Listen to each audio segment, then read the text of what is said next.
கடன் பிரச்சனையினால் மனம் நொந்து, வாழ்க்கையே வெறுத்து நான் ஏன் இன்னும் இருக்கிறேன், என்னால் இந்த கடன் பிரச்சனையை தீர்க்க முடியாது என்று வேதனைப்பட்டுக் கொண்டிருக்கிற என் அன்பு பிள்ளையே, கலங்கி தவிக்காதே.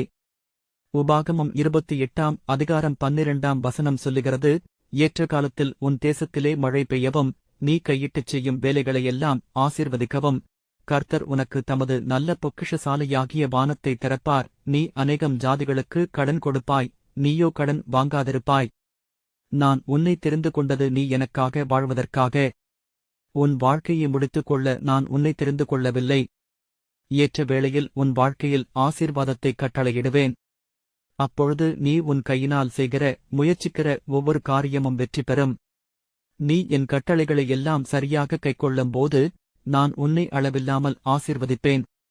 அப்பொழுது நீ கடன் வாங்குகிற நபராய் இல்லாமல் நீ பிறருக்கு கடன் கொடுத்து உதவும்படி நான் உன் வாழ்க்கையை மாற்றுவேன் என்று நான் உனக்கு வாக்கு கொடுக்கிறேன்.